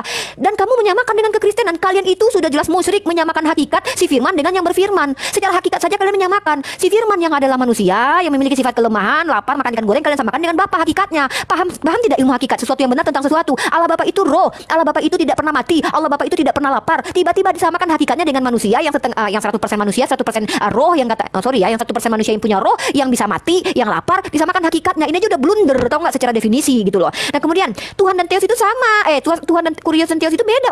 Ya sudah berarti berbeda antara Yesus dengan Bapa itu tidak bisa dikatakan sehakikat. Lalu Anda katakan, Yesaya mengatakan hanya ada satu Allah. Loh kenapa nggak ikuti Yesaya? Memang siapa yang mengatakan bahwa ajaran para nabi itu adalah trinitas dan syirik? Nggak ada. Para nabi tidak mengajarkan kesyirikan, mengatakan bahwa ada entitas lain yang sehakikat dengan si Tuhan itu sendiri. Saya bisa tunjukkan ya dalam banyak ayat dalam kitab perjanjian lama. Bahkan dalam perjanjian baru pun ada kata mono. Ya bahkan Paulus mengatakan bahwa bagi kita hanya ada satu Allah. Satu Allah ternyata Yesus juga. Kalau memang hanya satu Allah yaitu Bapa Yosef, maka Yesus bukan Allah. Kalau Yosef mengatakan Yesus itu Allah, maka ya udah sama gabung sama Mikana aja lah jadi oneness, ya. Kalau Mikana masih enak tuh ngomongnya tuh Bapak itu sendiri yang jadi manusia tuh, konsisten dia itu ya satu gitu loh, nggak ada dia tuh satu yang ambigu, satu yang tapi tiga dalam satu gitu ya. Firman yang menjelma menjadi manusia itu hakikat dengan yang berfirman. Ini nih yang nggak bisa diterima secara logika teman-teman ya. Kemudian apalagi tuh? Itu dia ya. Jadi Kristen itu kenapa dikatakan syirik? Karena menyamakan hakikat Tuhan itu sehakikat dengan yang menjadi firman yang menjadi manusia itu. Kemudian apa lagi? Nah saya kasih analogi, walaupun saya harus mengatakan ini analogi teman-teman. Khawatirnya dia bilang saya menyamakan diri dengan Allah. Analoginya sifat unirifa itu sifatnya apa? Sifatnya adalah temperamen atau jangan unirifa itu sifatnya manis gitu ya. Unirifa itu manis gitu. Apakah manis adalah unirifa? Enggak semua yang manis adalah unirifa. Emang gula adalah unirifa.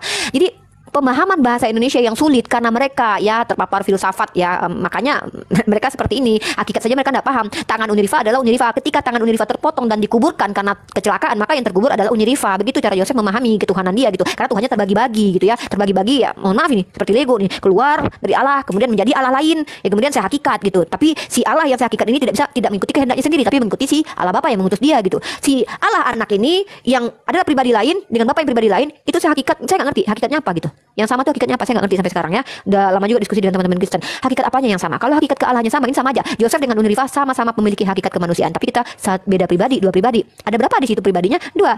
Ada berapa manusianya? Ada dua. Mereka tidak menerima kalau mereka itu politeis karena nalar mereka tidak menerima itu. Bukti bahwa manusia, orang-orang Kristen tidak menerima Tuhan itu banyak, itulah muncullah konsep Trinitas ini. Untuk membaurkan Tuhan yang politeis itu.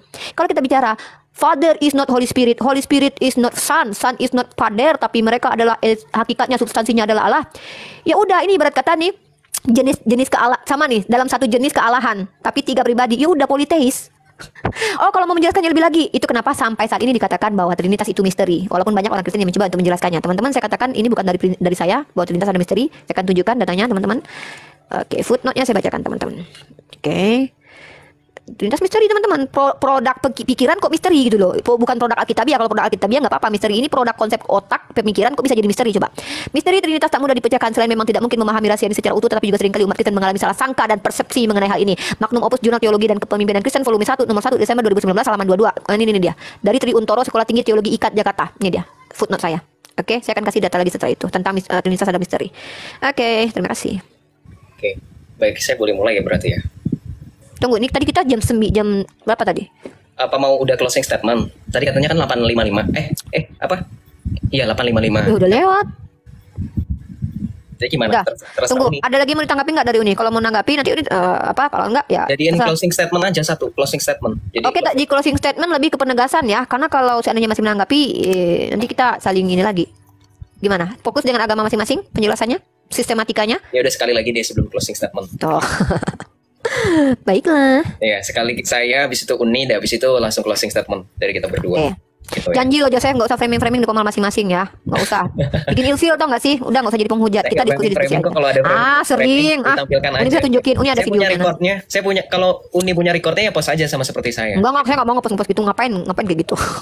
Ya udah, kalau gitu bahasan udah saya framing. Oke, kita mulai. Tadi aja framing dibilangnya udah nyamain diri sama Allah. Aduh. Analogi aja nggak ngerti analogi. Bre. Ya, sebenarnya- Saya belum kasih ini, Deng. Ya udah, kita jangan closing dulu. Ada satu lagi kasus yang saya kasih teman-teman. Iya, nanti terakhir ya itu. Oke, kita akan start match ya. Oke.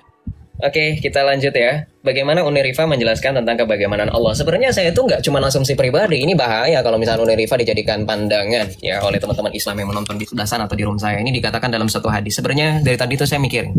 Ini Unirifa itu pernah mengetahui satu hadis nggak? Di mana Rasulullah itu bersabda, perhatikanlah makhluk Allah dan jangan memikirkan zat Allah. Maka sungguh kamu tidak dapat memperkirakan yang menjangkaunya atau membatasi kebesarannya. Nah, dari tadi kalau misalnya Unirifa menggunakan analogi manusia, sebenarnya nggak boleh loh kata Rasulullah. Ya, jangan memikirkan Allah. Ya, harus memikirkan makhluknya gitu ya. Kemudian yang berikutnya balik lagi tadi kita ya mengenai Yesus itu memang berbeda dengan Allah Bapa karena mereka dalam satu hakikat itu tiga pribadi. Kenapa dikatakan misteri ya? Misteri kenapa? Karena sampai kapanpun tidak akan ada yang bisa memahami Allah. Ini loh Santo Agustinus dari Hippo itu mengatakan ini yang tadi saya katakan nih.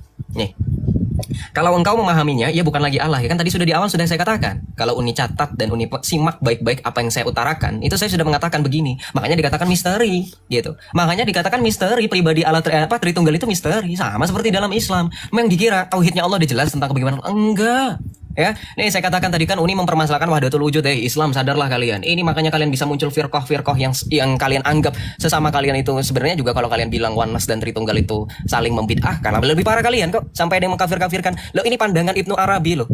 Ini cendekiawan muslim yang terkenal ya mengenai wahdatul wujud ya. Ini wahdatul wujud Uni tolak. Uni siapa? Ilmunya sampai mana? Ketika menolak ini, oke lah kalau misalnya Uni bilang, oh itu ada ulama, oke silakan tampilkan ulama mana yang mempermasalahkan wahdatul wujudnya Allah. Kenapa ini bahaya? Sekali lagi, kenapa? Kalau hanya pandangan pribadi saya bisa nyerocos panjang kali lebar nggak pakai data kok, gampang, simple nih ya. Ini saya bawa dari Universitas Paramadina ini. Kalau misalnya dibaca satu-satu nanti ribet ini ya. Jadi konsep wahdatul wujud ini adalah Allah yang menyatakan dirinya ya. Hubungan yang berkaitan antara zat, entitas, dan sifat yang dipredikatkan kepadanya. Ini wahdatul wujud ya. Wahdatul wujud ini yang ini mirip dengan kekristenan. Kenapa? Kita buka ya. Wahdatul wujud adalah perkenalan diri Allah. Kalau di dalam Islam wahdatul wujud itu bisa loh setiap manusia di dalam dirinya ada Allah. Berarti ada beberapa Allah, tapi kita nggak ke situ ya. Karena oke, kita baca dalam Ibrani 1. Nih dikatakan begini, ya. Setelah pada zaman dahulu Allah berulang kali dan dengan berbagai cara berbicara kepada nenek moyang kita dengan perantaran para nabi. Pada zaman akhir ini ia berbicara kepada kita dengan perantaran anaknya yang telah ia tetapkan sebagai ahli waris segala sesuatu. Loh, sekelas Imam Maturidi saja juga sama kok ada filsafatnya. Ibnu Taimiyah juga terkena filsafat kok. Nih kita lihat lagi, ya. Saya pakai data lagi. Ya, di sini dikatakan Ibnu Taimiyah, ya. Ibnu Taimiyah, Imam Hasan Al-Asy'ari yang beliau itu terkena filsafat nih, infiltrasi filsafat dalam ilmu kalam. Nah, ini kalau misalnya kita bahas ilmu kalam ini nanti ke sini, ya. Kalau Ibnu Taimiyah itu anti dengan ilmu kalam, makanya dikatakan bahwa tauhidnya orang Ahlussunnah wal Jamaah itu terkena filsafat ilmu kalam, infiltrasi gitu. Makanya sempat ada konsep tasawuf yang lahir juga dari kalangan Ahlussunnah wal Jamaah, dan konsep tasawuf itu yang memperkenalkan yang pernah kita bahas ini 2 bulan yang lalu. Jeng Nur Muhammad ya. Saya yakin Unirifa udah mulai enak ya, dan teman-teman Islam juga mulai enak. Tapi ini adalah salah satu bukti bahwa Islam itu ulama-ulama terdahulu kalian itu terkena filsafat. Nah, ini filsafat ilmu kalam dan juga hologosnya orang Kristen ini melahirkan suatu konsep yang diberikan Nur Muhammad. Ini masih bingung nih. Nur Muhammad itu makhluk atau bukan makhluk? Ini saya masih bingung ya. Jadi kalau misalnya dikatakan orang Kristen terkena filsafat, kami tidak ada larangan yang namanya itu jangan menyerupai suatu kaum, nggak ada. Yesus itu mengajarkan supaya kita itu nggak lagi dipisahkan. Makanya Rasul Paulus dalam Galatia 3 ayat 26 sampai 27 mengatakan bahwa 27 sampai 29 mengatakan kamu telah dibaptis dalam Kristus, maka tidak ada lagi orang Yunani dan Yahudi. Makanya kita boleh belajar. Ya, bukan berarti kami menyamakan, enggak, tetapi kami berusaha menggunakan ilmu mereka untuk bagaimana menjelaskan Allah supaya mereka paham, dan itu yang dinamakan dengan pendekatan. Sama seperti Islam menggunakan pendekatan filsafat ilmu kalam yang diajarkan oleh teman-teman dari gereja ortodoks, ya, seperti itu. Silakan oleh Rifa, saya sudah selesai. Terakhir ya berarti. Oke, terima kasih ya. Closing, Saya mau ya habis ini closing. Tapi Oke. sebelum closing, oke sebentar. Saya lagi buka data sedikit. Kita beranjak dulu. Bentar ya. Sebentar Joseph. Oke, saya tadi ngulang. Teman-teman, kita belajar sedikit secara logical fallacy ya. Appeal atau bacanya saya nggak ngerti ya. To popularity, argumentum et populum. Artinya adalah orang-orang yang melakukan apa namanya ya, membandingkan. Saya dibandingkan dengan, oh ini siapa emangnya, kok lebih percaya, jadi dia percaya sesuatu karena banyak yang mengikuti, maka dia melakukan logical fallacy, si Joseph ini ya teman-teman ya. Kemudian apa lagi ya, itu logical fallacy. Joseph, ring 1 adalah baginda Rasul Muhammad SAW, di mana beliau mengajarkan wahdatul wujud. Ya, kalau Anda membandingkan saya dengan siapa namanya Ibnu Rus atau Imam Ghazali sekalipun, tunjukkan bahwa wahdatul wujud mereka ya, yang mereka konsepsikan itu menyekutukan Allah. Kalau mereka terpapar filsafat, ya sudah, mereka berarti terpapar filsafat. Apa kaitannya dengan ajaran Islam? Jadi jangan nanti kalau saya kasih ajaran Wicana ke kamu, kamu juga nggak akan terima. Nanti saya bandingin, emang kamu siapa dibandingkan Arius? Emang kamu dibandingkan si Sabellian siapa, Joseph? Boleh nggak kayak gitu? Nggak bisa, Joseph. Tolong ya. Jadi kami ini secara tauhid, ya kalau Anda bilang bahwa wahdatul wujud, pertanyaan pirti ini, tahun berapa munculnya wahdatul wujud itu? Ya, itu dulu ya. Kalau Anda membandingkan saya, tunjukkan konsepsi berpikir dari Ibnu Rus itu menyalahi, misalnya, oh gara-gara wahdatul wujud akhirnya dia menyatakan bahwa dunia ini adalah Allah itu sendiri, misalnya, dalam makna yang bahwa Tuhan setara dengan dunia gitu. Seperti kalian, firman adalah Allah itu sendiri begitu. Kalau memang seperti itu, maka sudah selesai, dia sudah selesai. Tidak diterima karena tidak ada pengajaran dari Nabi Muhammad seperti itu. Ya, ini yang kenapa orang-orang tersesat, karena tidak berpondasi kepada Al-Quran dan hadis. Konsep itu dari otak manusia. Konsepsinya nggak bisa sama, beda-beda orang. Nah, kita bahas tentang konsepsi. Yang mana yang kamu pegang konsepsinya? Yang mana yang menyatakan bahwa Allah itu adalah bumi ini, Allah itu adalah ini, Allah itu adalah itu? Mana? Kalau ada yang mengatakan itu, sudah selesai kan? Kamu sendiri dulu membawa data ketika bahas Nur Muhammad. Bahkan Nur Muhammad itu adalah ciptaan, Joseph. Nur Muhammad adalah ciptaan. Hadis mungkar atau hadis daif yang kamu bawa kemarin itu, kita sudah selesai. Dan Joseph melarikan ini dengan tema yang sudah kita bahas zaman dahulu kala, teman-teman ya. Ini yang lucunya Joseph. Saya tadi menganalogikan ya, bukan menganalogikan Tuhan. Bukan, saya menganalogikan apa perbedaan antara kata sifat dengan yang disifati. Makanya saya bawa diri saya yang memiliki sifat dan juga ada sifat, ada yang disifatinya, itu saya. Saya bukan tidak menganalogikan Tuhan di situ. Yang lucunya adalah kalian yang mengakui bahwa Trinitas adalah misteri, padahal itu konsep berpikir. Masa konsep berpikir tidak bisa dipahami dengan pikiran? Lucu ya. Yang kedua adalah satu lagi, Trinitas adalah misteri. Coba lihat Kristen mendefinisikan, menganalogikan, mendeskripsikan anak adalah Bapa bukanlah Roh Kudus bukanlah anak. Itu apa? Ini yang disebut dengan argumen kalian itu. Dan kamu dari tadi membawa bahwa iya, kalau di Yesaya di perjanjian lama Tuhan yang seperti itu, apa bedanya lah? Memang itu pertanyaan kami. Kenapa di kitab kalian itu Tuhan itu cuma satu, kok kalian tiga dalam satu dalam tiga? Dari mana gitu loh? Mungkin gara-gara ini kalian seperti itu ya. Gara-gara 1 Yohanes pasal 5 ayat 7 yang ternyata adalah ayat dari bidat yang ditulis, yang diambil oleh seorang ayat dari ayat yang tidak pernah ada dalam kitab kalian di dalam tekstual aslinya. Menurut William Barclay ya, di dalam buku ini, mungkin gara-gara ini kalian rancu, gara-gara ayat yang menjadi adalah ayat tambahan yang dimasukkan ke dalam kitab suci kalian kemudian oleh seorang bidat bernama Priscillian. Ini gara-gara kitab suci kalian tuh ya. Nih, sorry, mana nih ayatnya nih? Nih. Nah, nih di halaman ke 185 teman-teman baca. Di sini dikatakan bahwa ayat 1 Yohanes pasal 5 ayat 7 ini adalah tidak pernah ada dalam Vulgata. Kamu pakai Vulgata kan, orang Katolik kan? Versi asli Vulgata yang berasal dari Yerome tidak mencakupnya. Orang pertama yang mengutipnya adalah seorang bidat Spanyol yang bernama Priscillian yang meninggal pada tahun 385. Apa di dalam ayat itu tentang apa? Di sini dikatakan sebab ada 3 yang memberi kesaksian di dalam surga, Bapa, Firman, dan Roh Kudus. Nih gara-gara ayat ini nih kalian ya. Sementara kamu sudah membedakan antara Theos dengan Kurios. So what lagi? Apalagi coba? Kalau sudah beda, kenapa disama-samain hakikatnya? Itu ya. Sahabat yang terkasih di dalam nama Tuhan Yesus, kita bersama-sama telah menyaksikan serta menyimak suatu cuplikan video di mana kita bisa melihat bagaimana Uni Rifa dia melakukan penghujatan terhadap kekristenan dan juga terhadap Yesus Kristus yang adalah Tuhan dan juru selamat kita manusia yang percaya kepadanya. Menurut saya, apa yang dilakukan oleh Uni Rifa ini sungguh sangat tidak terpuji. Apalagi apa yang disampaikan, apa yang dikatakan tersebut itu diunggah di media sosial yang pada akhirnya banyak orang yang menonton seperti itu.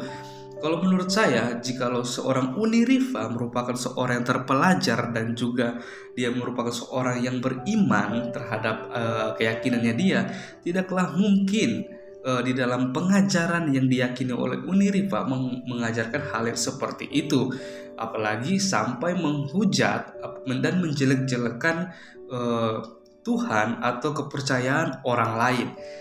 Kalau saya melihat dengan dari apa yang disampaikan oleh Uniriva ini dan diunggah di media sosial, hal ini merupakan suatu hal yang pastinya tidak patut untuk kita contoh. Karena apa? Karena apa yang dia sampaikan, apa yang dia dikatakan itu dia sampaikan tanpa ada pengaruh dari minuman keras dan lain-lainnya. Dan dia menyampaikan hal itu dengan begitu lantang, dan dia membuatkan suatu lagu yang ya menurut saya itu tidak terpuji ya. Tapi ya kita terus berdoa supaya melalui kejadian ini Uniriva sendiri boleh disadarkan untuk dia bisa untuk tidak lagi melakukan hal-hal yang tidak terpuji, apalagi sampai menghujat kepercayaan atau keyakinan atau Yesus Kristus yang adalah Tuhan dan Juru Selamat umat manusia yang percaya kepadanya. Dan kalau kita melihat memang di dalam setiap video-video yang diunggah oleh Uniriva ini, dia terlalu banyak membahas tentang kekristenan, sedangkan iman dia yang dia yakini dia tidak banyak membahas. Ini sungguh sangat aneh bagi seorang Uniriva menurut saya ya, bagi saya ini aneh. Karena kenapa dia lebih tertarik membahas tentang iman kekristenan daripada iman dia yang dia yakini dan dia percayai seperti itu. Kenapa dia harus selalu mengusik-usik iman kekristenan tanpa dia mendalami iman kepercayaannya yang dia yakini seperti itu. Akan tetapi kita bisa melihat di dalam kejadian yang ketika Uniriva melakukan penghujatan terhadap Yesus Kristus, kita melihat bukannya banyak orang yang login ya, kalau kita mendengar istilah biasa login, akan tetapi kita bisa melihat ketika Uniriva menghujat kekristenan dan juga Yesus Kristus, pada saat itu juga banyak orang yang berbondong-bondong untuk datang kepada Yesus Kristus, percaya kepada Yesus Kristus sebagai satu-satunya Tuhan dan Juru Selamat umat manusia. Hal inilah yang mengakibatkan pada akhirnya orang meninggalkan keyakinan mereka karena perlakuan dari Uniriva sendiri, yang mungkin Uniriva ini sudah menjadi contoh panutan dari banyak orang. Akan tetapi ketika dia melakukan penghujatan, akhirnya orang bisa melihat bahwa apa yang dilakukan oleh Uniriva itu sangat salah, sehingga mereka pada akhirnya merasakan damai dan sukacita di dalam Yesus Kristus. Dan sehingga ketika kita mendengarkan dari kesaksian dari para apologet Kristen, begitu banyak yang pada akhirnya orang yang di luar kekristenan dimenangkan. Mereka percaya, mengaku dengan mulut dan lidah mereka, hati mereka, bahwa Yesus adalah Tuhan dan Juru Selamat dalam kehidupan mereka. Dan hal inilah yang terus kita doakan supaya mereka yang di luar sana yang selalu mengusik-musik iman kekristenan, yang selalu menjelek-jelekan, menghujat Yesus Kristus, supaya mereka boleh mendapatkan kasih karunia, anugerah keselamatan, dan juga mereka boleh berjumpa secara pribadi dengan Yesus Kristus, sehingga mereka bisa melihat bahwa keselamatan yang sejati, jalan yang benar hanya ditemukan di dalam Tuhan Yesus Kristus yang adalah Mesias, Juru Selamat umat manusia yang percaya kepadanya. Dan kita terus berdoa untuk semua para apologet Kristen dimanapun mereka berada, supaya mereka terus dipakai Tuhan, dilindungi dan dijaga Tuhan, dan diberkati Tuhan secara luar biasa untuk menjadi berkat dimanapun mereka berada. Oke teman-teman, sekian dulu video kita di hari ini. Sampai berjumpa di video kita yang selanjutnya. Kiranya Tuhan Yesus memberkati kita semua. Shalom.